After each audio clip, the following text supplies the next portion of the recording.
We're live. What's up? That was funny. Oh, that's hilarious. He's gonna hate us. He is going to hate us. He's going to be mad. Would you screenshot that? Yeah, I did.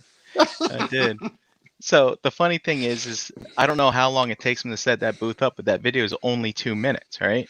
Yeah. But you can see him sit in the chair for like 1 second, so you had to be there for like a half hour. I'm just kidding.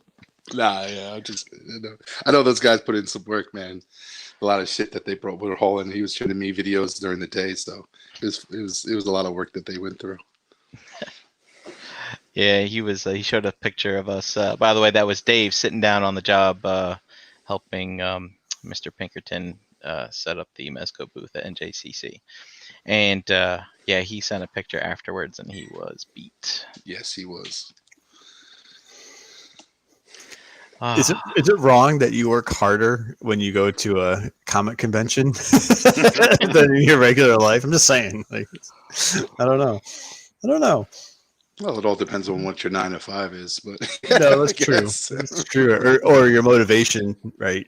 Yeah, mine definitely. Yeah, if I anything in regards to not walking around and moving boxes, I'd definitely be more than I do in my workday. Oh, all right, guys. It's Tuesday night. Welcome to episode 90 of Breaking the Mold. 90. It's an amended or shortened cast, I guess. Dave, he might still think it's Monday. I don't know. We know Jose's out on assignment, getting his learn on. And JD has been sawing wood all day long. Literally, and not that's not a euphemism, anyone. So we're back. It's me. Been on this channel 3 nights in a row now. I think it's a figure banging week. Is it? It is, I think. Great. So gonna be doing that. And yeah, so we got Gary and Dom here. What's up, guys? What's going Gary's on, buddy? You guys again. Yeah, it's nice to see you guys again. It's been a chaotic couple of weeks, at least for me. All good things, but still, just very very time consuming. But it prompted me for a few questions, so we figured maybe we could talk a little bit about that tonight. Cool. Fun. Was it a successful trip, Gary? Did you? It was. Okay. So I'll just share real quick. So I'm relocating, for my work, and we relocated here to upstate New York a little over a year ago, knowing that it would be temporary, and not sure what the next assignment would look like. But just I think a lot of people, when you're trying to find that balance between work and professional with your personal life, but still ambitions in your role. And seeking those opportunities and just always trying to find that mix. So my wife and I had agreed that the next move would be more personal based versus career oriented. So we're moving to the Gulf side of Florida, and I'll just share a little bit. We're supposed to go down together for the house hunting trip. Actually, it's probably about a month ago now. And she had a unexpected medical scenario come up. She's okay now, but it really threw things off a little bit. She wasn't able to fly. And, as much as you love your significant other, going to pick out a house, even with technology, without the other person with you, is certainly a challenge. So I was down there 2 weeks ago, basically for the whole week. I probably looked at like 30 different houses and a bunch of different neighborhoods. Yeah. And, if I liked it and I was a thumbs up, then we would do like a video conference, FaceTime. And then if she liked it from that, we would do like still pictures so we could categorize it all and then debrief each night and, keep houses in the running and then delete the ones that, we decided Fall off the list. Yeah. Yeah. Okay. So it was good. So we found a place. We're supposed to close actually on Halloween. So I'll fly back down at the end of the month and do the closing and then set up our move shortly after ToyCon in November is actually when we're going to move down. So you're going to go straight from TFCon down to Florida.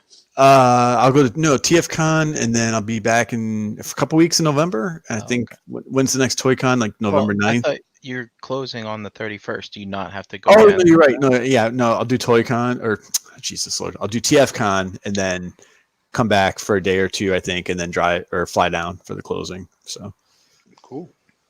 So yeah, so it's been exciting. Like I said, good stuff. So how many rooms you getting? So we've got 3 bedrooms. It's just funny, right? So 3 No, bedrooms. no, no, no. It's just spoken like a true toy collector. How many rooms are you Yeah. Oh, getting? no. So I'm getting 1. But it does play into your mind. Now it puts things in perspective, right? It's not the top of the line, but um, I've been fortunate in a couple places where we've lived. When we had she and I had a bigger house in Massachusetts. I had a really nice sized bedroom for my toy room there, and that was when I was just all by myself. I wasn't in the ROC. I've said that before. And then when we moved to our house in Delaware, it was much smaller, so it was a very small extra bedroom. And I never really committed there. So this time around, I was really just looking and thinking while I was looking about what would make a good display room and what could I do in that space, to do it, knowing that again, it's Florida. So the houses, you don't have basements there. Mm-hmm. You very rarely see many 2-story homes, so you don't have like an attic. You don't have one of those giant, extra bonus rooms that they build over the garage, like you see like in the Carolinas and in Georgia and stuff like that. So it was a bit more limiting, but it got me thinking, is when real life stuff like that comes up, how does it affect your collecting habits that way? Yeah. Well, so. we'll get into. I have more questions about the choosing of the house. Yeah, go for it. Before we do that, though, Dom, I want to give you your chance. You do anything fun this weekend? No, it was kind of low pro weekend. My brother-in-law's birthday was this weekend, so Saturday we just hung out with family at his place. It was fun. He has a heated pool, so we were actually at a pool party in October, which was kind of fun because That's cool. was like the pool was like 92 degrees, so we were all in there drinking beers in the pool, and getting out was kind of cold, but as the day went through, but it was a real fun time. We really enjoyed it. Let me ask you, were you partying with people your age, younger, older? A mix. It was parents, my parents, my mom was there, his mom was there, and a couple of his aunts, and then a bunch of us, like a bunch of our age guys, and then like kids and a bunch of kids around there. Okay. Yeah. I mean, I went to a birthday party this weekend as well. My younger brother, he's 12 years younger than me, and basically I'm partying with people 10 years younger than me. Cool. And when did you keep up? No, well, see, I want to get to that. So when when my brother moved to this area, and obviously he was already of age and stuff. I was in my 30s, and I could keep up, and I was doing stupid things, stuff like that. But it's like now they're like, hey man, we went and threw axes, and it's BYOB there, so it's like a mile there, so you walk there, throw some axes. So I was like, I got maybe 4 or 5 beers in me at the time. And then we walk back and stuff. I'm like, great, this will help me sober up. And then we get back to their house, we hang out for a bit, and they're like, all right, we're ready to go to the bar. And I'm like, I'm ready to go home. And they're like, come on, man, I haven't seen you in like 5-6 years. This isn't like you. I'm like, yeah, lots changed in 6 years. It's like, I can't do it, man. I can't hang with these young people anymore. That's I tie one on probably about 3 times a year now, as opposed to 25 times a year.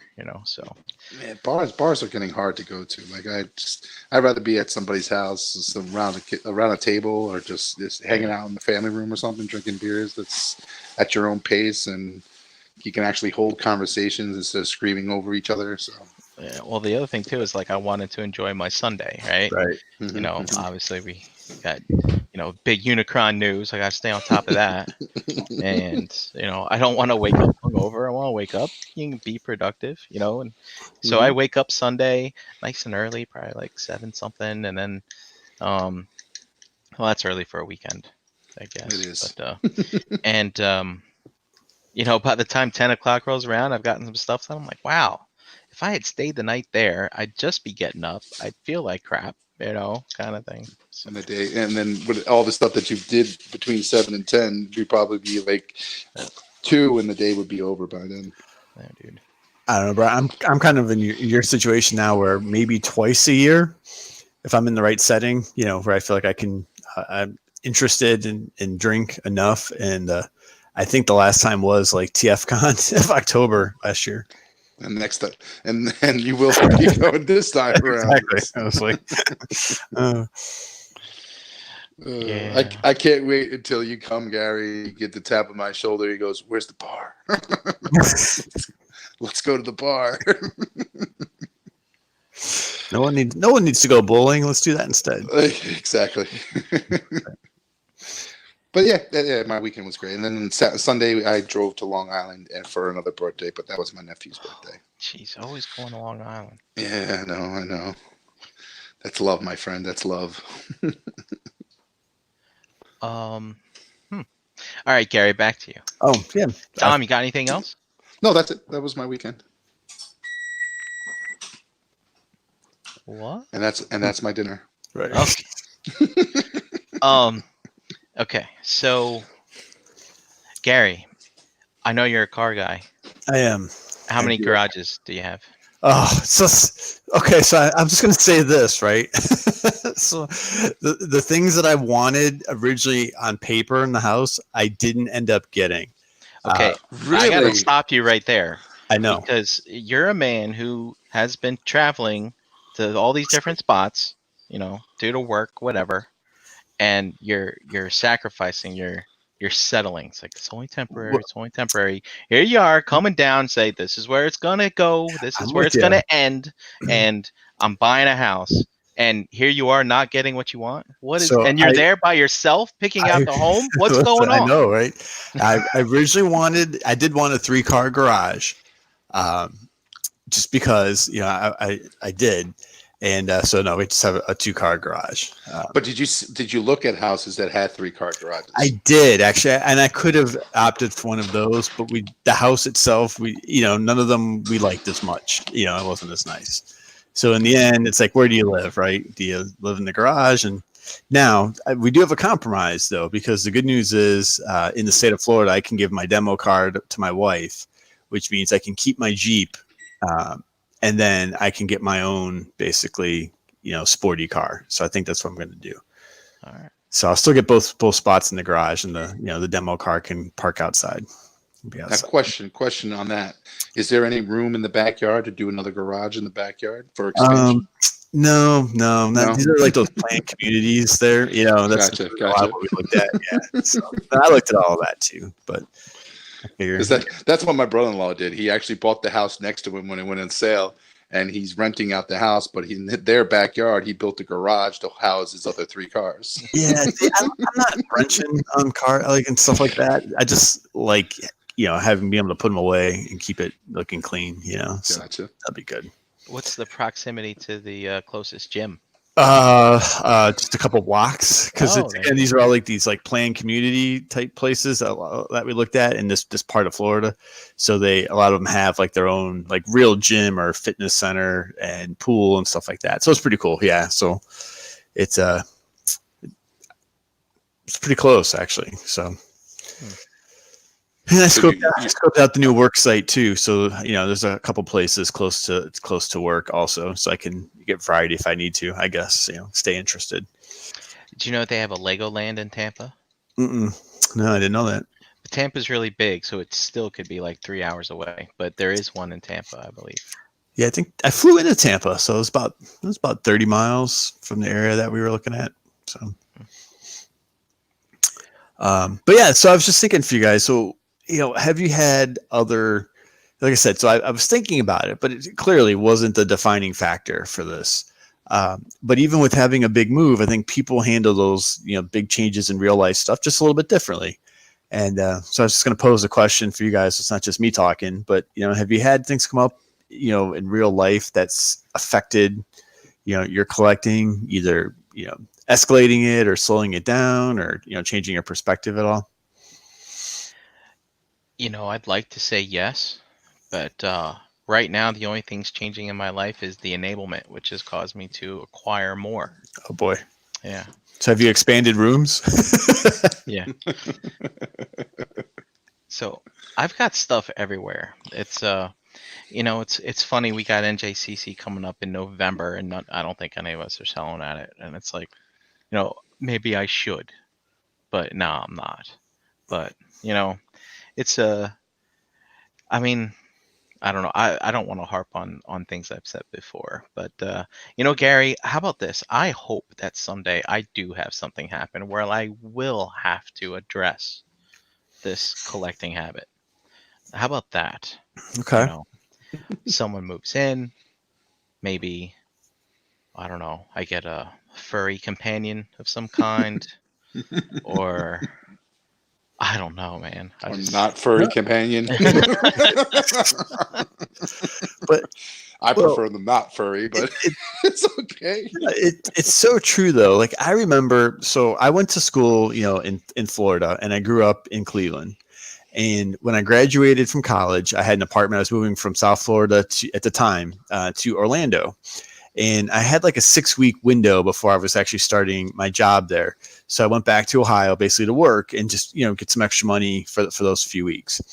And that was when Power of the Force stuff was hitting in the 96, 97 time frame, 97, 98.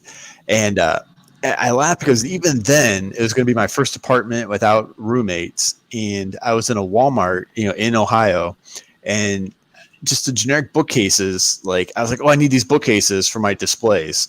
I'm going to set up my these bookcases. And I remember my father at the time was like, what are you doing? He's like, why are you trying to buy this stuff here? Just buy it when you get down there. I'm like, no, you don't understand. They're not going to have the same one. And I don't even know. Like I just remember being excited about these stupid white generic Walmart bookcases. But I think I was more psyched about, hey, I can have my own place. I can put these up, put my stuff on there, not worry about someone else messing with it or someone bumping into it when they're drunk, from roommates or, just anything like that. So it was my first space that was really going to be mine, adult wise.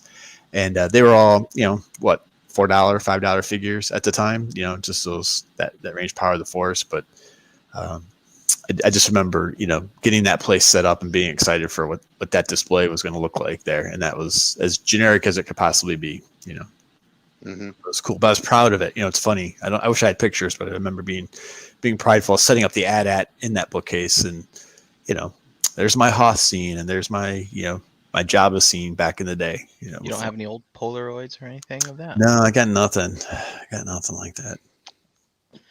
Oh man, I tell you one thing that's changed is when I first started collecting, like I would host holidays for my family and stuff, and it'd be like, okay, how many days do I have to get all this stuff out of sight? Kind of thing. Pack it all up, put it in the crawl space or whatever. I've been there, Brian. Been there. Yeah. Now, was it when you say out of sight? Was it because you didn't want people to see it, or you're just trying to get the space open for guests to visit? I would say both. Okay. I would say both. It's like, yeah, I don't feel like fielding questions about it. Like this is you got your world and I got mine. Right. And I'm gonna hide mine while you're here, and that's basically how that works. So at least now, I can just shove everything in this room and shut the door. But I'm at a point now where I don't have to host holidays anymore, so it trickles. It's all over the place. Mm-hmm. It's all over. There's been times with when Tanya wanted to have like Christmas and Easter here, and most of the times they would fall when I would do a show, and that would empty out that room, like you say, Brian. Like would empty out that room and just basically go through some of my stuff to just prep out what I want to sell. And then all of a sudden, like, getting all that stuff back in that room was, a chore in itself. And after the show was done, so it would tend to linger around the house, based on the fact that when coming home from work, I just don't want to do it. And then my weekends would be packed with going to see family or this birthday or that birthday. And then, so like it would linger. Then my times that I knew I would have to get the stuff up was Christmas, like Easter and Christmas. And there's been weekends prior to those events where I would probably spend hours cleaning everything up. And it's more on that factor that Gary, you said, just so people can walk around. Like, I had boxes on walls and shit all over my dining room table. So I can't have people over when the dining room table is not accessible. So would putting forth that much energy, what effect did that have on your desire to keep all that stuff? It does have some effect. You definitely. There's been times I'm sitting out on my like it was there was I remember one specific time I was sitting out on my patio and I know I had was going into the weekend when I was going to start bringing some of the stuff up, and I'm looking inside my house from my patio door, and I see this shit like boxes like all over the place, and I'm like, what the fuck am I doing? Like, let me get rid of this shit.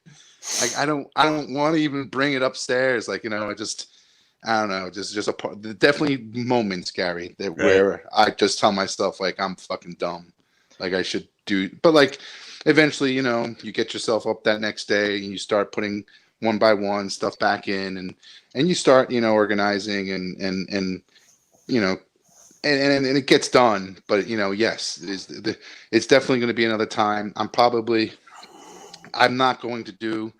I'm probably going to wait for a big show. Like I was going to do this TF Con, but I chose not to because I just want to hang out with my friends and not deal with selling stuff on the floor. And so maybe next year, taking advantage where I do have some time during the year to go through the stuff so I can just pull out what I really truly want to sell and bring a lot of stuff to that show that's nearby. If they do it again in Reston or even they do it in North Carolina next year, I don't know. But if they do something close to the East Coast where I can drive to and buy a table or two and just, have the time to gather some more stuff up properly, I might sell a lot of stuff off. Yeah, it gets you thinking, right? Yeah. So we have a pretty nice apartment here. It's as big as an apartment as I could get. We're not like in the city. It's Albany, New York. I mean, give me a break, Mm-hmm, right? mm-hmm.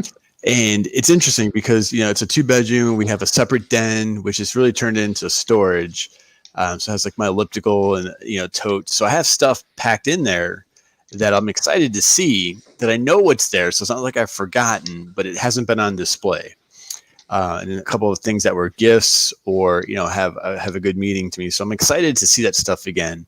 Now the stuff I've had on display for the year we've been here, I've mentioned is like, and I put it in the chat a few times. It's funny. I had that sofa table, and I would just rearrange it and put stuff on it. My wife sold it on Facebook Marketplace. She didn't want to move it while you're away. No, but we were just, again. So now that we've moved together so many times, it's like, my point is, it's like, it's easier for me, I think, to really downsize things to almost the most critical collection pieces. And then really be excited to maybe start fresh or with a different line in the new place. Where like I remember like Jisk was talking on ETR. Sorry, it's a plane going through. Won't miss that. But he was talking about how he was looking forward to transforming all his robots again, right, and putting them back into whatever mode they shipped in the box, and he was excited about that experience. And I just remember when Dust was sharing. I don't know. I think he's in the chat, but when he moved a couple of years ago, he was just very carefully packing stuff as they were loose because it wasn't a really long distance they had to worry about going. I'm curious if anybody has any thoughts, I guess, or perspectives there. When you have moved, is it easier to liquidate stuff and start over, or do you meticulously pack everything so you don't have to worry about it, or does it cause more stress when you do worry about it versus moving it? It's interesting, I guess, in terms of what the perspective is. I don't even want to fathom moving at this point. But that's something to think about. Like, I've always kind of positioned myself to be in a certain way that I could adapt as things occur.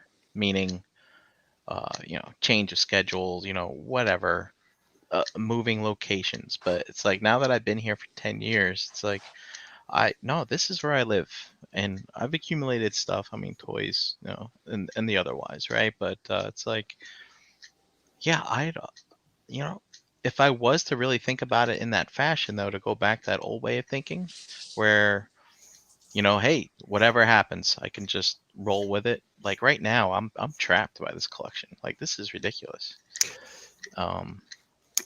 It's a weird. I don't feeling, know right? how I would do it. Yeah, it's like the Transformers is one thing. I do have the boxes, but like everything else, I think just gets wrapped up in newspaper or something and thrown in a tote at this point. I don't It's know. it's a fun, and I think, and I don't want to get too, I don't know, like too out there. I know I've heard many people who collect, and you guys can chime in and tell me if you've heard the same, where they talk about at some point, hey, do I get rid of all of it? Or sometimes, for whatever reason, it starts to feel like more work. So when you do streamline a collection or maybe, free up some of it, you feel a little bit lightened, right, in that load that you're carrying.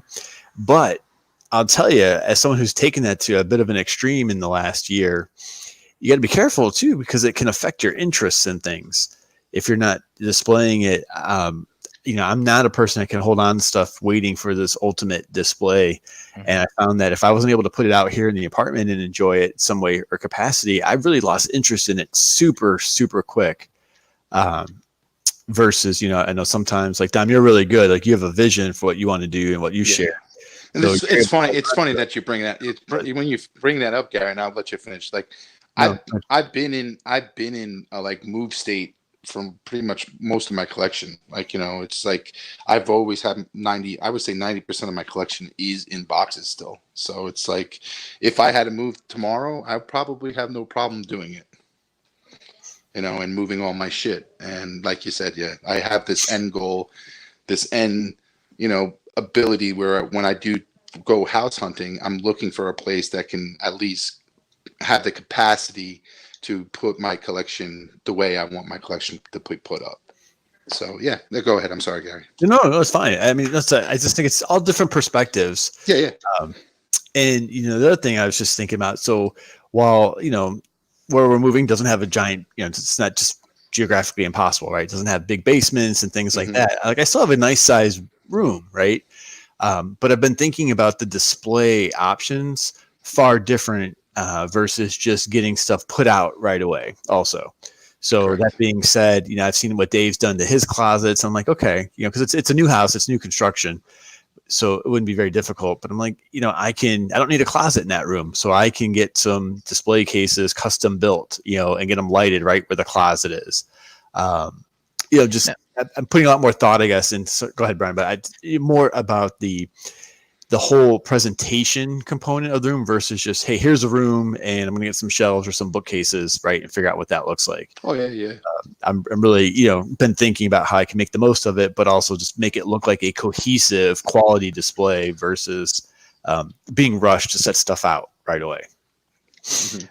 So Gary, I mean, one of the things I learned house hunting was it's like, even though it was just going to be me, I was told, it's like, don't settle or don't look at 2-room homes because they're harder to sell than a 3-room home. Mm-hmm. And you're about to build a home, but if you don't put a closet in a room, doesn't that hurt the resale value? Or It does. It does. But like, it depends on whether you're staying there for a while where you can put the closet back up eventually if you do tend to resell it. I mean, think about it. You're taking doors off, you know what I mean? And then potentially putting a case of display in. But if you're the one who's lived there, if you're going to live there for a long time, you can do it. I don't know. I would probably want a walk-in closet attached to my display room so that you could use that for rotation or boxes or whatever. It's possible too.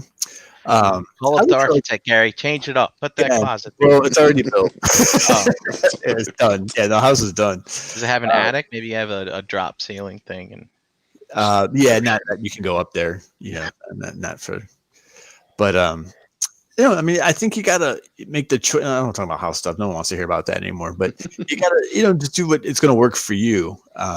So to your point, though, and this is like 2003. The first house I had, I also was built when I lived in Chicago, and it was very generic. Like, if you had ask a 5-year-old, hey, draw a picture of a house, just a square with a triangle on top. That's what it looked like, right? Because that's the world economy then. They're building new construction in all these far, far Chicago suburbs. And very, just inexpensive. But I was also destined. I wanted to get a dog, and I wanted single family. I didn't want a townhome or a condo or anything like that. And I thought I wanted to take care of a yard, and I learned I'm not a yard guy. But it was a 3-bedroom house, Brian, that I had built where they kept the wall out. So they essentially made it like a 2-bedroom upstairs. So I had this amazing master bedroom.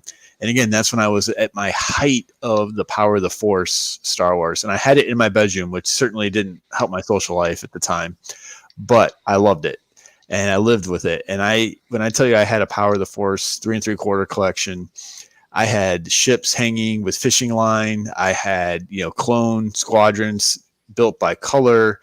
And, this is probably, 04, 05, 06, time frame at the peak of like the 3 3/4, vehicles and a lot of that stuff.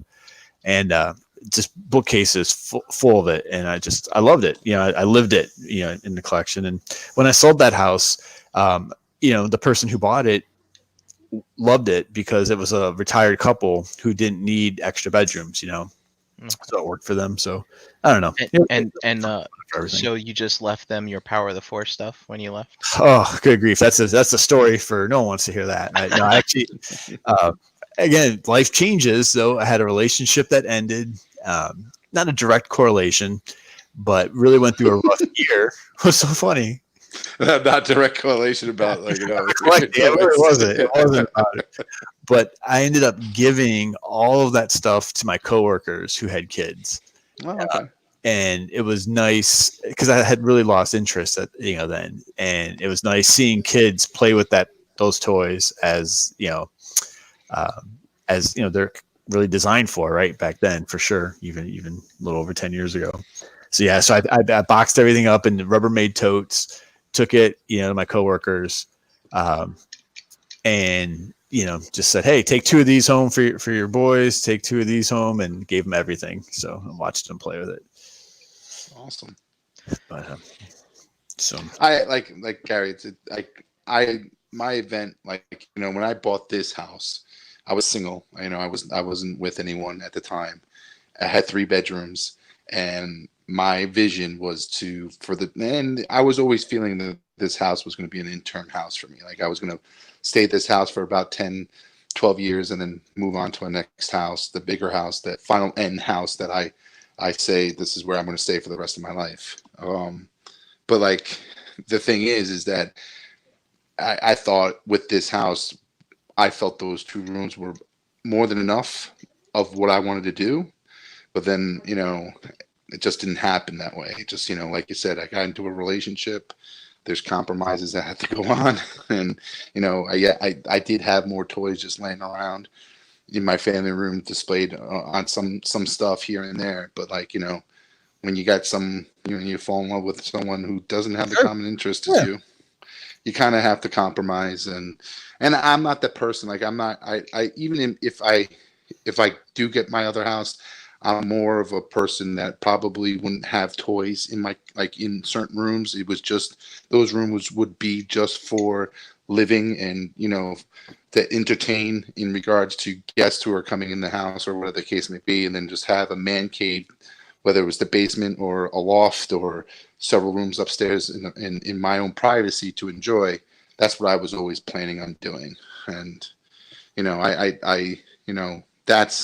that's a vision that I've been carrying. It's been tough, believe me. It's been fucking tough trying to keep with it.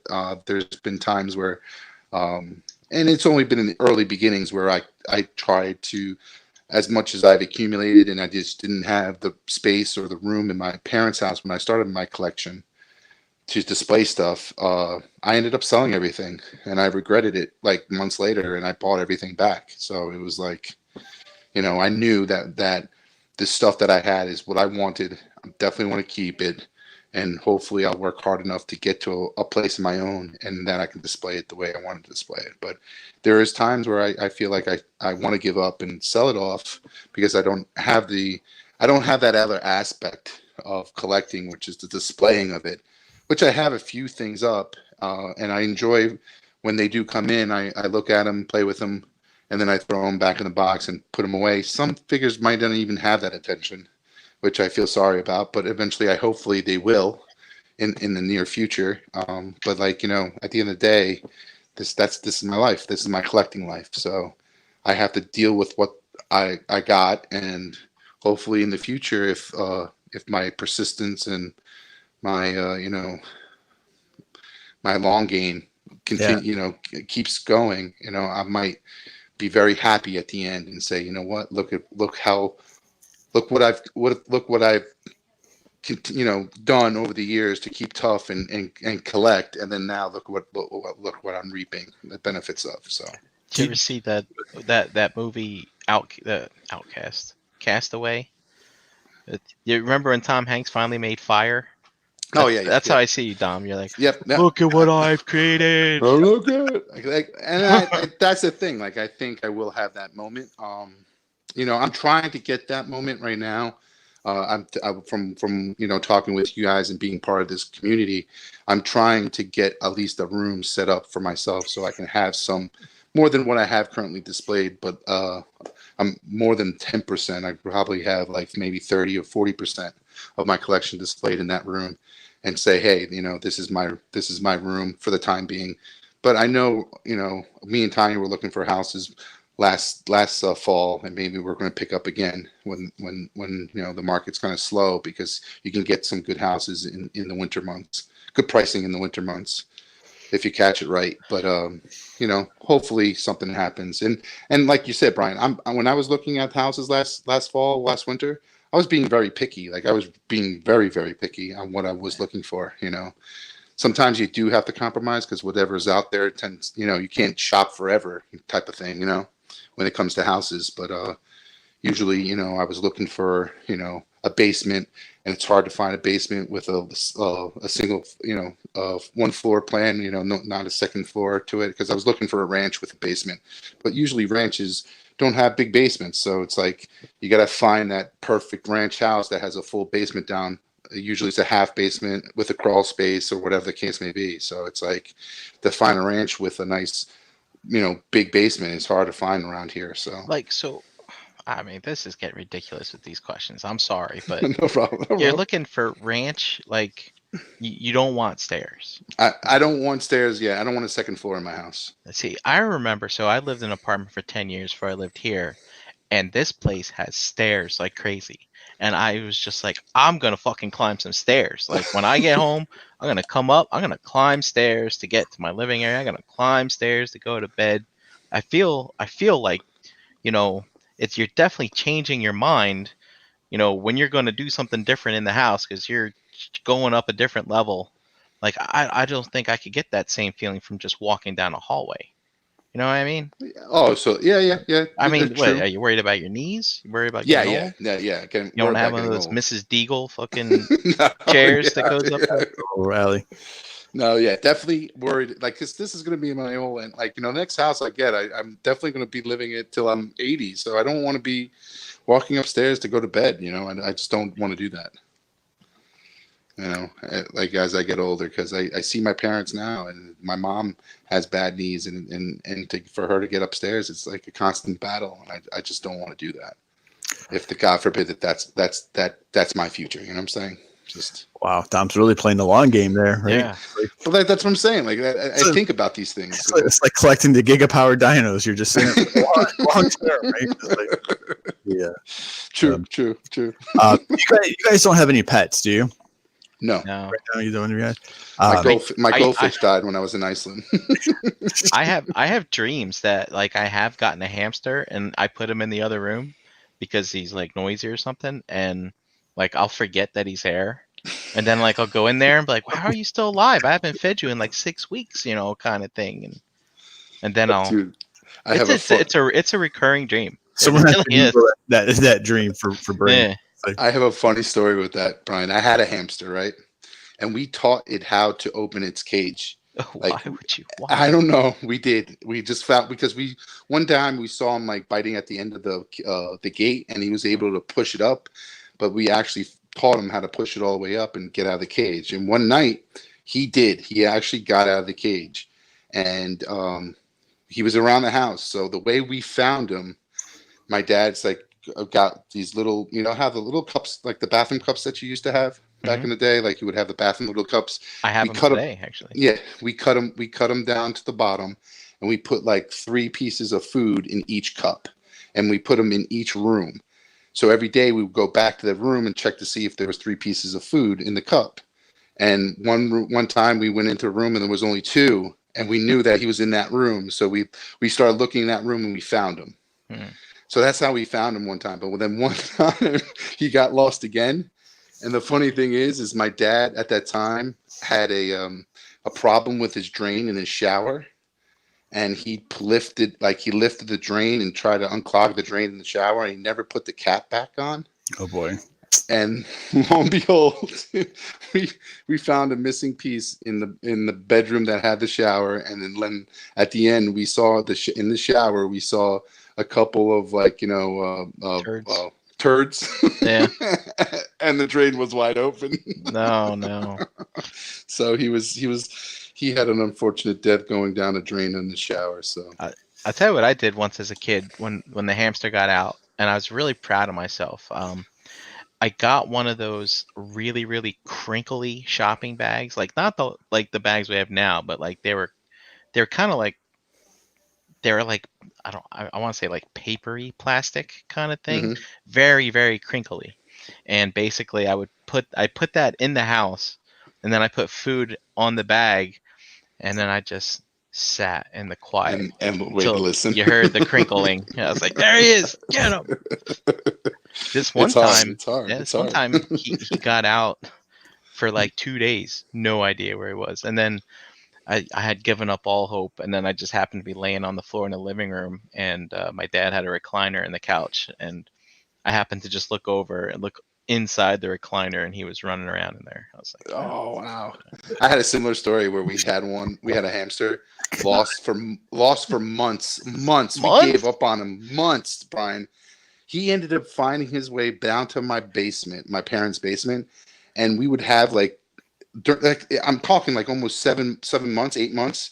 We would have birthday parties down there, and all of a sudden we found him down there behind like an old workout, like a tool bench that my dad had in the back room, and there was popcorn, potato chips, like everything from those parties in the months that he stood there. He had a stockpile of everything, living like a king. Maybe we know why you guys should stick to toys. So it was great. The reason I was just curious was when I had that house for a while, I used to foster. When I was going to adopt my own dog at the time, I fostered for a Doberman Pinscher rescue group, and I remember one of my fosters who was chewed up. What's the flying guy with the big nose that like owned Anakin in Phantom Menace? Thank you. He chewed him. It was like same thing. I was like, I heard this crinkling noise. I'm like, oh, I didn't even think. And he could just reach the shelves and stuff. So I was like, maybe I should adjust who goes in this room, when I'm not around, or put stuff in a higher level. So I think a pet can sometimes change a little bit of your perspective too. Oh, yeah. I never thought about that. I mean, to people, I guess that is a problem, man. You can't leave your toys in a low area. I did have I was house sitting my sister's cat one day, like a weekend, and it actually got in the toy room that I had a couple things displayed in, and he jumped on the shelf and knocked over a figure, and it broke. And that was like a day where I was like, you gotta be fucking me. Yeah. And it took every inch of my body not to strangle this cat. And it definitely made me a decision on selling that broken toy, getting rid of it and rebuying it, because it was broken to the point where I got rid of it and sold it for real cheap because I think somebody else wanted the parts for it. And then I had to rebuy it, but it was like, unfortunately, I can only imagine, I don't know, cat people, whether do they allow, I know Dust in his cats, and I know most of his stuff isn't DTOS, but I know he's now creating that one shelf that has those combiners. So does his cats jump on those shelves? I'd be very cautious. Right? It's life changes. We have the two very old cats with us, and they've been pretty fortunate that they don't really care, and they're not ones to jump up on stuff like that. I think maybe just because their age, or they're just not interested. But yeah, it's just, I don't know, just something else to think about, I was going to say, moving and significant others and pets. It's always because we invest a lot of time, a lot of money, and you want to respect your displays and your stuff, but you want to have a balanced life too, I think. Right. So Dude, a cat in my collection room would. So all my shelves are open. You can start here and walk all the way Yeah. down if you wanted to. I mean, I could just picture a cat jumping up right here and just knocking everything off as they walk toward the back, and then jump on this one and do the same thing. God, And that'd be and funny to film. so But Brian, we need like a facial expression. How does that make you feel? Like on the scale from like oh man, anxiety is here to here, right? it's crazy. And and they're funny because they're my sister's cats. Like sometimes we'll leave our drinks like on like the coffee tables and stuff like that, the end tables of like her couch and stuff, and they're meticulous. They can walk around things, and sometimes they're really like ninja to the point where they can maneuver themselves around things. But all of a sudden, like one cat that he has, like just fucks doesn't give a shit, and he'll knock it off just to get your attention. I'm like, yeah, but I'm knocking it off. So it's funny because they all have their different personalities and stuff. Well, I had an unrelated collector question. I was just curious if you guys do you do anything for Halloween, tradition wise? No, No. Not I do really. not. You Yeah, got- I used. Oh, trick or treaters, so we do that. Do you have people come to your house? I do. I- I get like maybe 15. Oh, okay, that's pretty decent this day and age. I live in a community, yeah. So there's people that walk, but do we typically? I'll get a bag if I'm home. Like if I'm coming home early that night, I'll usually stop at like a CVS or some place to just grab a couple bags of candy, just so in case people do knock on the door. But if I get home late, like around 8 o'clock, 9 o'clock that night, I don't even bother. You just leave the Yeah. lights off, like. Yeah. They're done by 8 around here. Yeah, like they're all little Oh. kids around here. So No, we had very few in our neighborhood in Delaware. I think because it was a lot of older couples just in that area, and then the apartment, they have some. There's not too many kids here either, so we don't really do. That's pretty funny. who's that? I don't know who that is. It's Eric. Oh. Yeah. No. Like the person that he says I dress up like. B. Arthur from the Golden I don't. Girls. No, I don't know who B. Arthur is from the Golden Girls. Maud. No. Oh Lord. The tall one. She's Yeah. Dorothy, exactly. No, so I think I mentioned this a couple weeks ago. I've fallen behind. I'd never watched any of the Friday the 13th movies, and then after listening to the guys talk on Friday night a few weeks ago and doing the synopsis breakdown of a lot of the hierarchy, I'm like, oh, let me go back to the first one, right? And it's like I told Christina, I was like, this will be fun. It'll be in the spirit of kind of going into Halloween, right? We'll work our way from part one from 1980 all the way up. And she tapped out at number 3 just because she's like, yeah, they're stupid. And I'm like, I know they're old and they're dated. And I was like, but let's just, it's the genre. And, she's like, no, I think I'm good. So then I watched part 4 when I was in the hotel a couple weeks ago. And then I kind of was like, oh, I don't know if I can do this. maybe they get better. And then was it last night or the Sunday night? I watched part 5 and I'm like, okay, I really, I don't know if I can commit to this idea of trying to watch all of them sequentially. So They're pretty bad, huh? yeah, it's they're super old. It's like it's just one of those things. But that's usually something I'll try to do for Halloween. Is I'm not a super huge horror movie fan or slasher films or things like that. I mean, they don't bother me, but I don't really seek them out. But I'll try to watch a bit more of that kind of stuff for the month, just to try and be in the spirit, I guess. Maybe I don't know. I'll watch like Sleepy Hollow maybe, or the Charlie Brown and the Great Pumpkin or something. Or That's what I'll watch. I like watch, Charlie Brown. dude, watch maybe like a South Park Halloween episode. That would be good. Simpsons Halloween. Oh, the Do they Treehouse still of do that? Horror. Do I they don't do the know. Treehouse of Horror still? Up with it, but I know they used to be really, really great. Yeah, it used to be like one of their popular shows that they do in the year. Oh, Gary, Eric says that 6 was the best, so you tapped out too soon. No, he's just telling me that. He's egged me on. I know him well enough. It's probably no better. He's just dangling a carrot in front of your Exactly. face. It's Son like, of a bitch. no, I promise. Keep going. Let's do the next one. Oh, did I say 6? I meant 8. Exactly. Yeah, no, you got to do the next 2, right? You got to watch for it. It's like, I'm like, yeah, I don't know, man. We'll see. Like, we'll see. I don't know. That's where my OCD kicks in. And I'm like, well, I've made the commitment. I'm like, who did you commit this to? You made it up in your head. You don't owe it to anybody. I'm like, yeah, but maybe I'll just try. Right? I'll try one more. It's like, Oh God. You want to talk? Hey, you want to talk about this Unicron? Because I really want to like. Dom wants to talk about Dude, no, go Chaos for it. Bringer. yeah. I'm happy that it funded. I'm one of those happy guys that it funded. This is. I want to say this is like some history that's going on here with regards to them doing this figure and making I don't think they're ever gonna make a bigger or as complex figure as this ever in Transformers ever again. If they do, it's going to be for a while. And I'm just like seeing. I was watching some videos today at work, and just hearing people's reactions to what if funding or not funding, and all the speculation that's going on with these high bumped ups and stuff like that were occurring. So. I don't know. What do you guys think? Do you think that was shady things going on, or was there? What would you guys assume?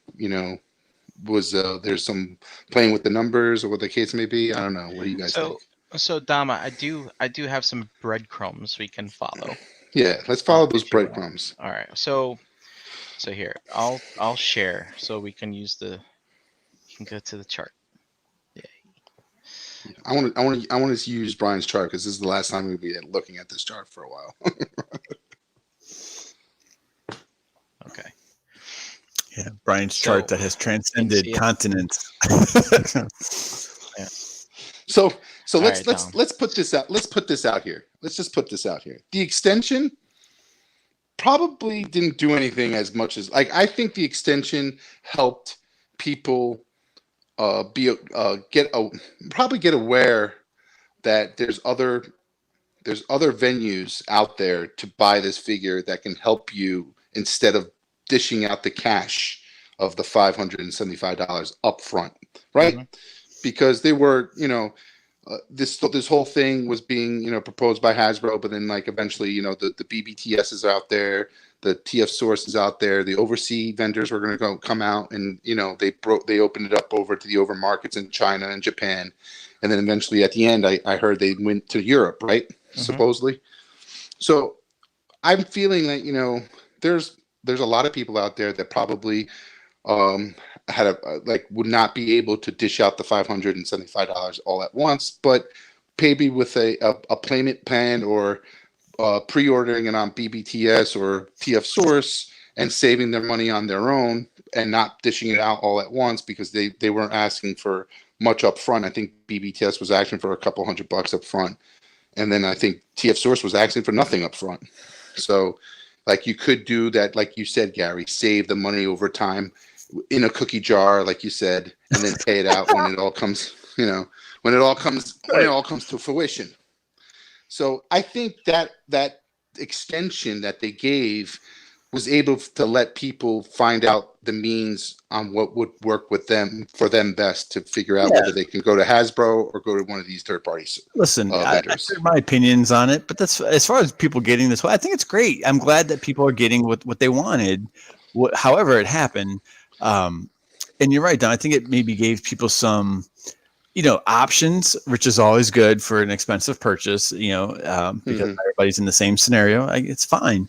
My question, Brian, I was just looking at your data before you go into it, is I would just be curious what changes we saw during NYCC. Okay. So, but let's talk about this first hike before we get to that second hike. That first hike, Brian. Yeah. Was that over that? I thought that was explained to us because I'm thinking that first hike had nothing to do with the BBTS orders, the TF Source orders, nothing to do with those orders because obviously those guys might have gotten aware that they weren't going to extend it. They didn't need to put their numbers up or give the numbers or put their orders in. So I'm assuming that first bump was what was overseas in Japan and China.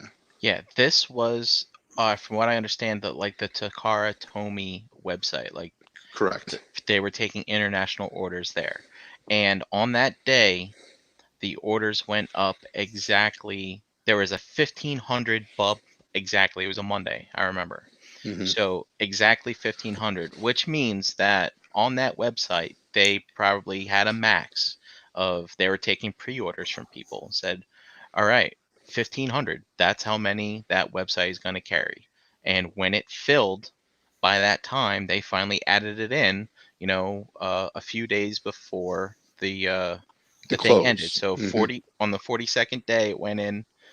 Excuse me, on the 43rd day it went in, and that was 5 days before, right?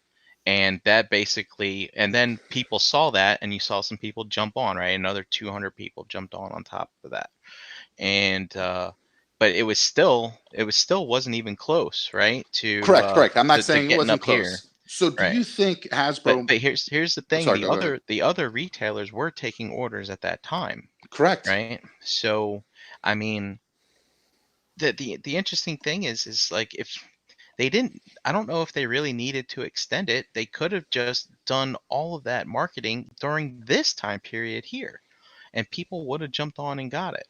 Um, the the uh, the thing that's really odd is, you can we get out your tinfoil if you want, put it on your Hmm. head, but as soon as this thing goes back in the red, they they have Facebook and YouTube drop all the Zeta media. That's the pink dot, right? As soon as it gets back into the red.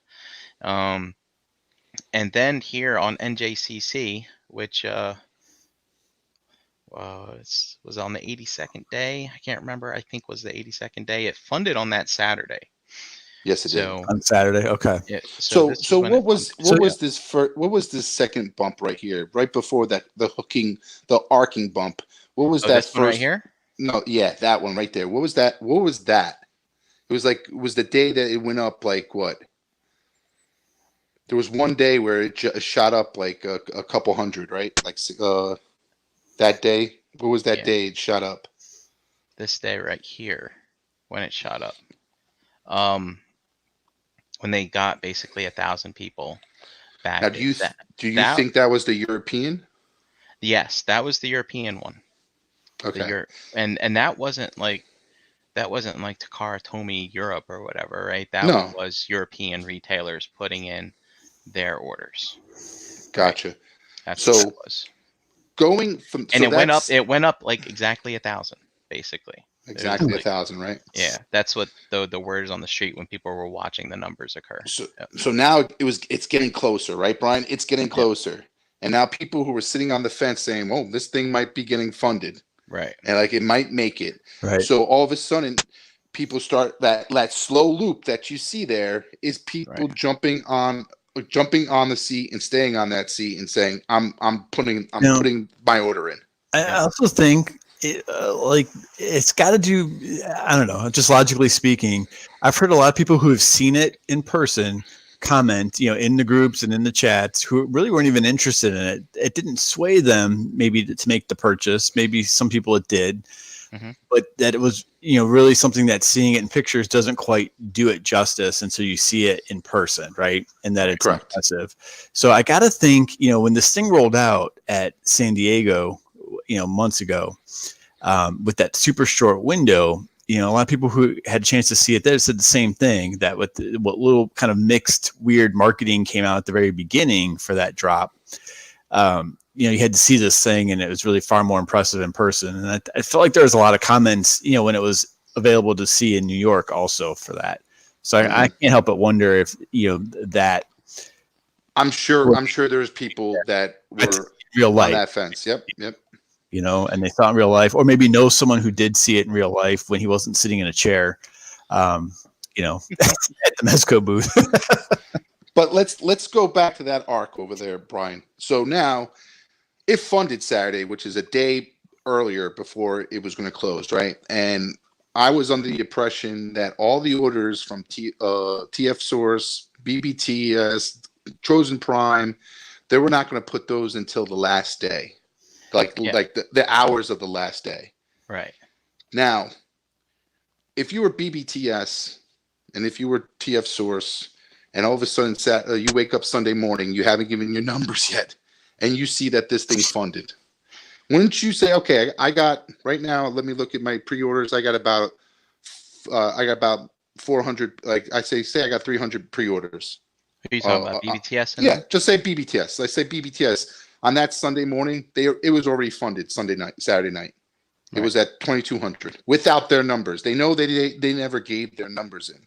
That's right. So BBTS wakes up Sunday morning and goes, you know what? I have 300 pre-orders that I know are locked in, 300 pre-orders. You don't think they would probably put another 300 and say, you know what? This thing is funded. I'm going to put an investment in here. I'm going to buy another 300. I have 300 pre-orders, but I want to buy another 300 if it's not even locked. Like, you know, I don't have the customers, but I'm sure going to have them when this thing closes out, because people are going to then want it, and they're going to come to me to get it. Yeah. And maybe. I'm not selling it for $1,000. I'm going to sell it for $700 or $750 and still make some money. BBTS's pre-order is still up for $775. Exactly. So my thing is when all these other vendors like the BBTSs and the Trojan Primes and the TF Sources and whoever, when they saw that this funded at Saturday night without their numbers, they probably put more orders in just to have it on their sites later, after the fact that you can't go on Hasbro anymore to buy it. So it's like, I think that big spike that you're seeing there is everybody, all these vendors putting bigger orders in because it finally funded, and also a mixture of people getting off, jumping on the other side of the fence and putting their orders in. But so Dom, what's the thing with the quantity with BBTS? if it's more than 10, it's 10. Like if it shows 10, it means they have more than 10. You don't know how much more than 10 they have, but they have more than 10. But once you see it lower than 10, that's when they really truly have lower than 10. Right, but still, the fact that it's still up for pre-order leads credence to your theory, right? Exactly. They didn't just take pre-orders, then place the order. They bought more than that because they're still taking the pre-orders. Whereas with the barge, they didn't put the barge up for sale until Hasbro delivered them their barges. Exactly. And on top of that, they, they're not customer, like, they're not like me and you who don't have the capital to buy 100 fucking Unicrons. They do have the capital to buy 100 Unicrons, and it's just a known profit for them because they'll just sit on that and sell it for $800 and for the next 2 years and make money off of it. Right. So Dom, I think some of the sketchiness is why extend it when they probably could have done it anyway, right? They probably could. Another one is like, if you're going to have a crowd fund and track progress, I mean, you have these manufactured like jumps right here. Like the last one I won't consider manufactured, but these two right here, it's like, and if you're really going to be tracking exact progress, to be transparent about it, I mean, you would want that stuff to go in kind of all at once, or at least say, hey, we've got 1,500 that are probably going to go on this day, or another 1,000 that are going to go on that day. Correct. I mean, that's what kind of, I think, rubs people the wrong way about it. I'll show you a little something else, right? So the day it funded, that Saturday night, right? The next day during Sunday, during this time period, around midday, they turned off the tracker and they weren't counting it anymore. They were just saying 8,000 plus. Why? Why do that when you're still counting it? So when I did my analysis for the barge, I basically tracked the back the barge hashtag on Twitter. And it wasn't that people went to the HasLab website afterwards and found the exact number. They were tracking the Hasbro Pulse website, up until midnight that night, and that's how people were getting their number. And so why turn it off? And then when you come in here, right, and you go through the dredge of TFW, here we are, Sunday, 11:41. The site says 6,500 plus now. Now it already funded. So, dude, what does that mean? Yeah, And yeah. then they're like, oh, look, it dropped to 6,500 plus. And it's like, oh, I think they mistyped. The barge is 5,000 plus, and I think they meant 8,500 plus, right? And then Mhm. also too, you have here, it's like, oh, now it's showing 9,000 plus, and then it's like, oh wait, never mind, they put it back down to 8,000 plus. I mean, so that means that the numbers being tracked on the website are not the actual orders going in. Hmm. They're obviously playing with something there, and it makes it very kind of sketchy. And the fact of the matter is, it doesn't matter because people want it, people bought it, it's Mhm. getting made. But dude, why mess with the goddamn numbers? It just Right. doesn't make any sense. Yeah, I agree. And then, like, we don't know, Brian. It could also, like, I'm just playing devil's advocate here on the side that, the algorithm or the fucking software that they had wouldn't able, like, I know the barge. You're saying the barge did then when it went over 5,000, they were still counting up from 5,000. Right. So why didn't that happen here? Like, and I can agree with you. It might have been the fact that, whether their application can handle it or whatever the case may be. I don't know. Maybe those orders that came in from BBTS and TF Source, they said, you know what, it's already above 8,000. Let's just, put those numbers in, and maybe fuck the website up somehow, some way. I don't know. And Like, you're right, could be honest mistakes. You probably don't have the best of the best like doing this stuff. But also, Dom, from somebody who dabbles in aftermarket sales, right? mhm. Wouldn't you want to know how many Unicrons are actually out there? Correct. Yes, you Yeah. would definitely want That's to the key know. thing. But, Is like, the thing is too, Brian, is that number, whatever number did get published, say the number at the end got published to 9,600 units, right? Hmm. Now they start running credit cards. Like, all Yeah. of a sudden this credit card got denied. right. So that number will eventually fluctuate as well, because some people might pull their credit card and just say, you know what, I'll cancel my credit card. I don't want to fucking charging. I don't want this thing anymore. Yeah. And all So of a sudden, they're going to get a reduction in numbers yeah. because of the fact that people are canceling their credit cards. Yep. So Well, so Dom, I'll have you know, as of earlier today or even yesterday, on past projects, they actually showed this being 176% funded, which averages about to 8,800, right? Yeah, yeah. This used to say right underneath 281% funded.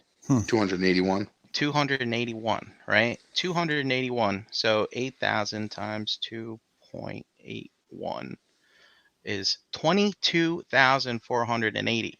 You think there's going to be an aftermarket sale? Fucking No, 22,000 no, people bought. no, Do you think no, 22,000 people bought this?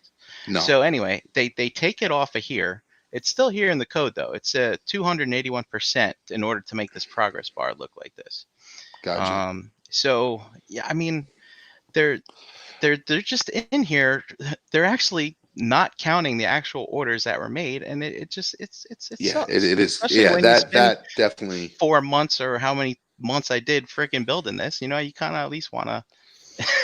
right. That, like, I agree with you, Brian, on a secondary market type Yeah. atmosphere. Like, if you're talking to the BBTSs and, the people who, bought extra because they felt like this is they're I'm the only one that's going to have them. So at the end of the day, this is what you're going to pay for them. And, that will hurt them if it's like, $22,000, 22,000 were ordered, and, whoever wanted this thing bought this thing, Yeah. and no secondary market's going to be there for it. And they're going to be And, sitting on it for a long time. yeah, and here we are still at 140.8% on the main page, which again is exactly half of what they have on the project page. So, I mean, did this thing shoot all the way up here, or is it really around here, around Right. the 1100, 85, 1,100, yeah. whatever it is? So, Let's see what happens. Like, I'm Yeah. sure, the numbers will finalize after they run all their credit cards and they got everything. They got their full payments and everything down. oh So yes. Speaking of that, when you may have known I was counting change when this thing ended.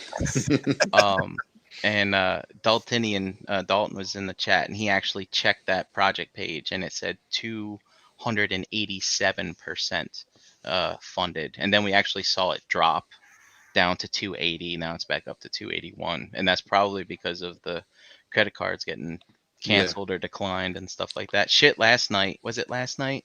No, Sunday night. No, it was last night. Last night they charged the credit cards. I was on the hangout with Josh, and I actually get the text. It's like, because I have a threshold set on credit card spend, and it's like, press stop or type stop if you don't want this payment to go through. And I actually thought about it for a couple minutes. It's like, do I really want this thing? I don't know. It's like, Now, do you think, with that being said, if there is truly 22,000 that were purchased of this thing, because that's what your number is, right? With that percentage, Brian, somewhere around there. say again. How many with the 281%? What is that?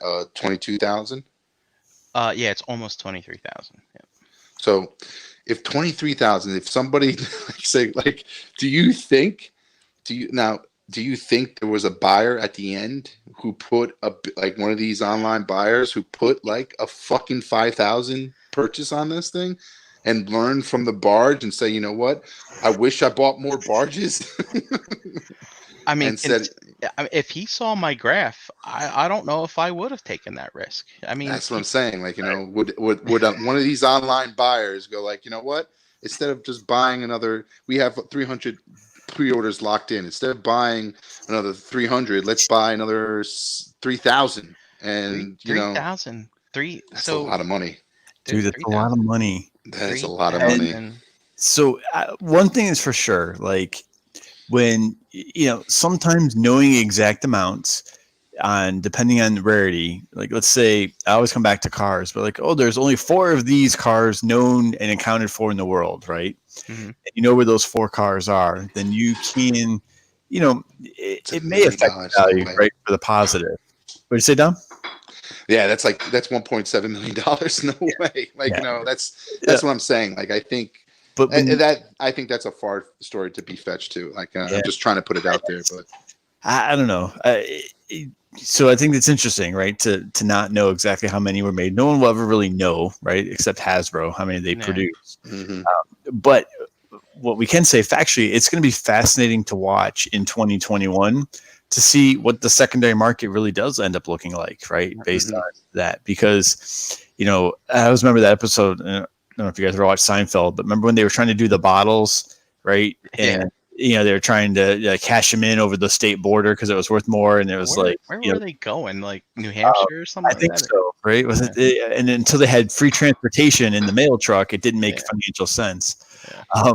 I think that's such a huge item. I don't think selling it on the secondary market is going to be quite as easy for what you'll need to make, if you're not selling it, in a set storefront, right? Or like a set where you're not shipping it, right? Yes. On top of it. So for the peons like you and me, Gary, and like anyone who's like trying to resell it, you got to think, you're going to buy that item for, $575 plus tax is going to be like about $630. And then all of a sudden you're going to, when you sell that item, it's going to cost you, even for like the barge. I know the barge wasn't that heavy, but it was an oblong box. Right. It was huge. So say they package this thing in planet mode, which would probably be the smartest move that they do. Or pieces, right? Like Metroplex. Remember Metroplex was like arm disconnected and stuff. Yep. Yeah. So was it one? I would, because it's heavy. It's I think it's what 19 pounds, right, Brian? They said. Yeah, I think it's like 19 pounds, this thing. So it's not the size. Like, I think the barge, what put it weird in regards to shipping expenses, because the box was so large, not the weight of it. I think the weight was 7 pounds, 8 pounds, whatever the case may be. But this thing is going to be not so big box, but you're going to be 19 fucking pounds. That's just the product itself. So there's another maybe 5 to 6 pounds of packaging. So at the end of the day, it's going to cost you some money to ship this thing. And if you don't have an agreement with, or like a special contract with a shipping supplier or whatever the case may be, it's going to be hard for you to sell this thing and make money unless the prices or the secondary market is at like $1,500 or $1,600. You know what I'm saying? What Like, if you you know, just see like a wall of them at like a TF Con 2 years from now? We Remember we there were know who like did it. walls We of know. Fort Maxes and walls of Metroplexes? Wouldn't that happen once? I think that happened once. There was once where Yeah. this is. I'll tell you the story. BBTS had the Metroplex first, Hmm. and Hasbro allowed them at one TFCon or at one. I think it was BotCon uh, to sell them on the floor. Yeah. And I don't know whether they didn't know whether they. I don't know whether it was granted to them or that there was no, you can't do it. So they did it, and when they did it, I think Hasbro got pissed that they did it, and they made a good. I remember they had a tower of Metroplexes, and they sold out of every fucking Metroplex that they had, and people were buying it for retail, which I think at that time was like 150, Hmm. and they were shipping it back home because they couldn't fit in anywhere. But they were shipping it back home, spending another $50, $60 to ship it back home. It's like $50 to ship that thing. So it's like, why buy it now when you can buy it at a store in a month or two later, and not Well, spend $60 to ship the getting it fucking now, thing? right? So Exactly. I was just gonna say, at the same time, like I'm curious to see. I see nothing wrong if people sell something and make money off of it in any way, shape, or form. I'm going to be excited that maybe when people see this thing in hand, I hope it is amazing, right? Mm-hmm. I think we've all seen some type of collectible or figure, maybe a statue that the line didn't really interest us. I always recognize seeing those Bandai movie realization Star Wars figures, right? Mm-hmm. With like the samurai look to them. I had zero interest in them whatsoever until I saw Dave Energon's display and the way he posed them. And suddenly I didn't want to buy them, but they looked really amazing. And I had a higher appreciation for them seeing them in person. So I don't know. I hope maybe when the thing comes out and people get it in hand, it's like awesome and it meets all the expectations and blows away every concern people had. And so, people realize it's an awesome product and they want to buy it that way.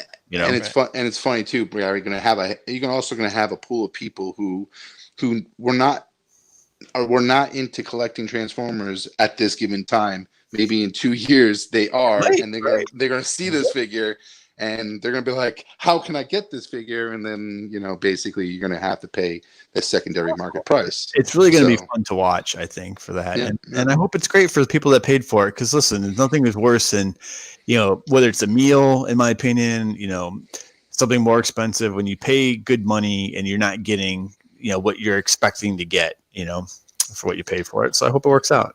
Yeah, my proponents for getting this have been widely. One is the FOMO. Like, I'm a Transformers collector, I should just get this. The other thing is like, you know what? I just want to see what the experience is of buying a 19-pound toy looks like when it's sitting on my stoop when I come home. Like, I want to see that. The other thing is like they're like, oh, we're giving you a stand for the head. And I'm like, oh wow, that gives me an option to display a piece of it while I figure out the rest, kind of thing. Mm-hmm. And then what really kind of pushed me over the edge, and this is kind of odd, but you know how there's third-party companies that what they call it, polishing a turd type of thing. Mm-hmm. Like, I love add-on kits, and I have a feeling there's going to be a shit ton of these. Oh As yeah. soon as those start coming out, and if I don't own this thing already, I'm going to be like really, really mad, because I like bolting stuff on the things and stuff. I mean, I think that's a lot of fun. That's a really good point, Brian. That's actually, yeah, it's interesting. I don't know if anyone really talked much about the potential that there could be. Oh, they still do it, man. They still do it. Like, there's add-on kits for the movie Masterpiece stuff. I saw a couple addon kits for Ironhide Masterpiece figure. Like, they still do it. Yeah, no, I know, but I don't think anyone really talked about that, right? Everyone was complaining it's not Masterpiece. It's not, everyone had their thoughts. That's fine. But I don't think anyone really discussed the potential that could be added to it via. Think about it. I mean, they could make a whole new head that lights up, right, and has different detail. They've already shown that they're giving you different hands, so the hands can be removed, possibly.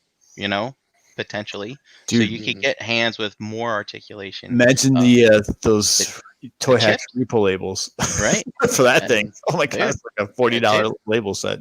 Imagine, and like all those panels on the legs, I was looking, the main armature is pinned to the leg, but maybe the other armatures that are connected to the panels, maybe they just pop off, and It a can be third party removed. can Yeah. make one panel that just pops right on the side of the leg or on the back. And so I'm like, I started thinking about those possibilities, and I was like, all right, I'm gonna count this goddamn change to justify it to myself, Mhm. and do it. So, And, um, and and you're gonna get the arguments too, Brian. Like, how much more money are you gonna invest in a figure when you spend five yeah, hundred seventy I five don't, dollars? But I don't that's care the about name of the that. game. Like when you Yeah, dude. buy a car, Exactly. you can Yeah, upgrade a car to Yep. whatever you liking is. So it's like, yeah. Listen, you why, can why drop, I want to spend something on a thing that I own. That's my dude. prerogative, You and got if I it. want to do it, that's what I want to do. Dude, we've been buying upgrade kits our whole lives for stuff. Hmm. Exactly. It's fun to. I remember my dad would buy a new car. I mean, and I'm not talking about the stuff the dealer tosses in or the manufacturer. He'd go to like Pet Boys or wherever AutoZone and be like, new floor mats, new this, new cup holder, new thing to hold my glasses, new holder this, and I was like, he loved it. And then he would spend a whole Saturday afternoon. It's like, all right, I'm gonna deck this car out, kind of thing, Hmm. and Yep. and yeah, I dig it, dude. I got a Combiner Wars Megatron on my masterpiece shelf with 2 add-on kits on it because I really like the way it made it look. I was just, it's my Well, you're thing. right. We have been So doing it forever, right? I mean, yeah, you would if you had a original NES back in the day, and you got Yep. the joystick, right, the turbo controller, yeah, Yep. you're just upgrading your play experience the yeah. same You way. do Long you, before you they were, do you do it now with your controllers for Xbox and like anything. You add the bigger controller knobs. You add the quicker triggers and everything. Yep. oh well, that's exciting to think about, though. I think that'll be so. Real quick, I know it's almost 9:30. Did you guys any one or two things stand out to you from the New York Comic Con reveals? I know you talked a lot about it last night, Brian. So you guys went through a lot of stuff. Um, and I think what we talked about, what we were excited to see last week. Um, it's a lot of this stuff's not I'm really. sorry. That's my fault. I was not Well, no, it's fine. I think we're just kind of speculating on what we would want to Yeah, see, we but wanted to see. Um, to be honest, like nothing's really. They're representing a lot of lines there that I'm not into. Um, even I mean, at least at SDCC, like the news for that one, I wasn't into a lot of that stuff either. But there were a lot of new statues that were put on display that I thought were really cool to look at. I didn't see a lot of that in the NYCC news, but so nothing really kind of blowing my socks off, to be honest. But I'm pretty impressed with some of these Force Friday pickups though that I got. So I'm kind of happy with those. That's cool. Yeah. Yeah. Thanks to you, Some Gary, of course. I'll just run down mine, BR, that I saw that I'm really excited for. One in particular is the Raiden from this Storm You Collectibles. read my mind. We're on the same page. No, seriously, Oh, 'cause I like. Raiden. Did you get the guy. new body ninja yet, Dom? Like, I did not. I keep had going? pick me up a smoke. So Oh, you got your smoke. Okay, yeah, so yeah, I've got the just the plain generic yellow scorpion on that new ninja body, yeah. bigger, and I mean it's twofold. It's definitely a little bigger. It's a little more refined than because they've been making figures now for what 2 years, 2.5 years, Correct. Right. right? So there's definitely a bit more of a refinement to it. So I Yeah, think that Raiden is in scale with that one versus. the older ones, right? That's right. That Lobo looks pretty awesome The too. logo looks good too. Like I saw the comparison pics that Chuck put up, Yeah, and I saw. greatly appreciated because they are a little taller and like you said, robust than the original figures that came Yeah, out. but I think I'm with you there. I think that line that was probably my top thing. I picked up the San Diego Sagat, with the Hmm. white trunks, and that's a pretty just fun figure, even without completing the whole line and stuff. So And I saw something that JD is probably going to be so fucking happy about, that the next wave of Target exclusive turtle sets are going to have a set that's just to foot soldiers. mm. So you can army build all to your heart's content. Yeah, though that I mean that turtle stuff does look pretty fantastic. I'll give Yeah, him that. See, like all those Target exclusive ones that there's look so really many good. turtle lines, though, right? Like Yeah, Yeah, there is. that's why it NECA kind and of. Super Seven with the retro toy looking ones and stuff. So it's got to be Hmm. something for everybody if you like it. Yeah, that's why I'm not super excited about it, but I am very very impressed. Yeah. Yeah. The other thing that jumped at me when talking about statues, Brian, is there was a diorama statue of the Justice League fighting who was the character? I forgot. Dark Side. Darkseid, yeah. And I didn't see that. it was beautiful. It was a 1/6 statue diorama set. It was just amazing. One Lot, sixth. Wow. yeah, it was 1/6. I think it was. It was uncolored. It was Iron Studios was doing it. They did tease it at SDCC with like a kind of a drawing, like a poster drawing that they had up, but they actually physically showed it at NYCC. So, Okay. but it was unpainted. It was just like a gray texture. So that was pretty cool seeing that. They did. I think there was been one where they had an X-Men series diorama where they had like all the X-Men fighting one of those battle droid, the Sentinel droids. So that was always appealing to me as something that I would invest in or buy if I had the space to do it. But then what else? I love the Hot Toys, the Mandalorian stuff that they put out for Hot Toys. That Mandalorian figure looks pretty fucking cool. IG-11, I guess he's being called, right? You know what's weird to me about that? The Hot Toys Star Wars for the new stuff, right? Mm-hmm. Is I mean, in my collecting experience so far, I'm seeing my friends buy Hot Toys of Star Wars characters of shit that came out so long ago, right? So Mm-hmm. there's years built up for nostalgia before you put the money down on a high-end collectible. And yet there's new stuff. We haven't even seen it. I mean, we've seen teasers and it looks good, but people are putting down money on the high-end collectible where there's no nostalgia yet. Well, I mean, there's some, right? But you know what I mean? Yeah. That's kind of odd But to me. they're putting it on a look or on a character look that's kind of like, it's got Yeah. it's got that, it's been that way with Boba Fett ever since. You don't even Yeah. know the character. He just looks fucking cool. And I guess IG-11 resembles 88, right? So I guess Exactly. I see that there. Yeah. So But I think just the looks of these two, not knowing the characters or who they are and what they are in this new story about, and just that they have those iconic looks that we're so used to, and those other characters that look so cool. So I think everybody's just floating to that. Yeah. I did like that figure arts worthy Captain America. Did you? yeah, dude. Yeah, I thought that looked pretty good. And the Walmart one looks really good too. I mean, for Marvel Legends, right? Everything's relative in comparison, $20 versus more, but I thought that looked pretty sharp. And and I'm a Mezco freak, so I really like the if they're going to start doing the DC villains and having Iceman. I know they did a Joker, but like having Iceman, Penguin, and some of those other DC villains, that'd be great. You called the Dr. Freeze Iceman or Mr. Oh, Freeze sorry, Iceman. Mr. Freeze Iceman. Sorry. So yeah, that Mr. Freeze was really, really cool. Yeah. Is there so Mezco dabbles in a lot of different things. Is there a particular franchise that you guys would like to see them do? Alex Collecticon posted that in our realm group today. Yeah. Yeah. I like them to stick to like like the Popeyes, like do some Hanna-Barbera characters in a more realistic fashion, like they do, like like Space Ghost that they did. Like I like that when they do stuff like that.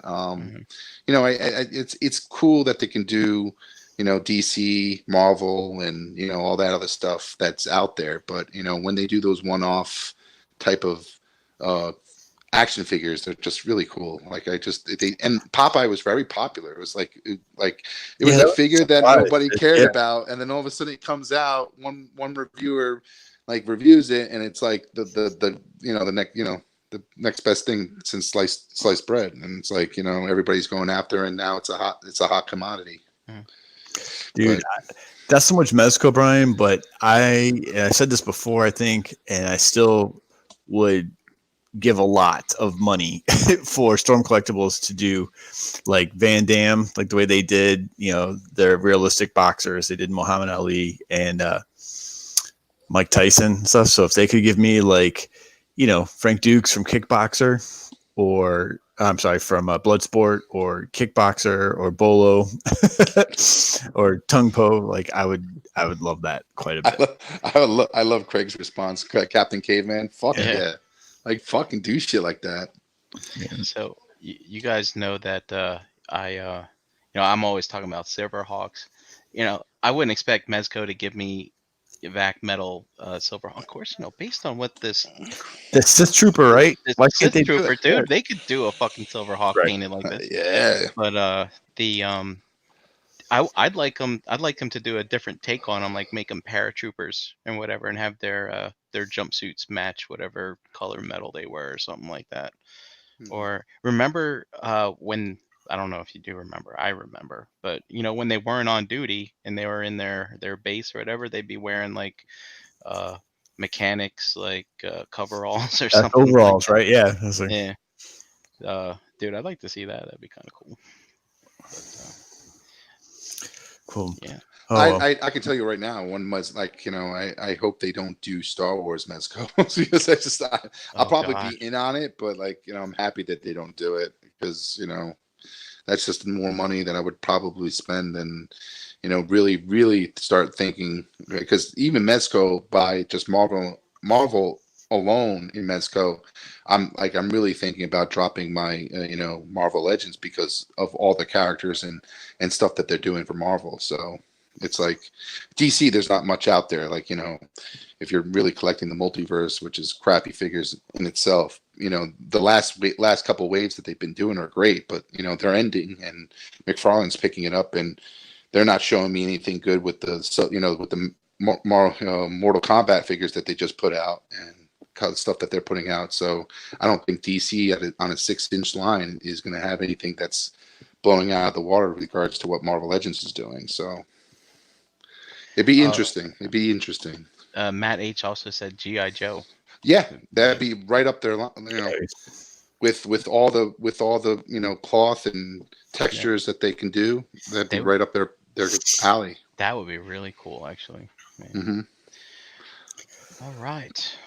Well, we're at time. You ready to? I'm still awake, but yeah, I think I'm gonna.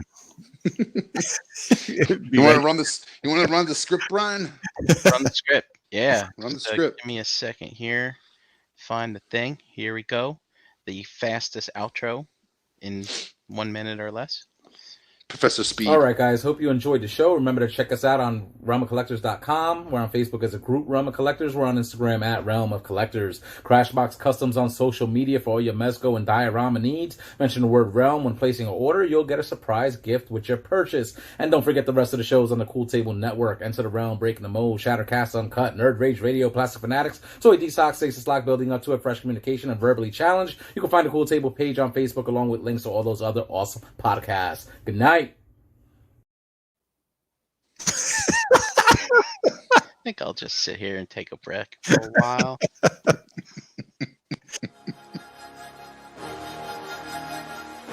Say it with me now. Round.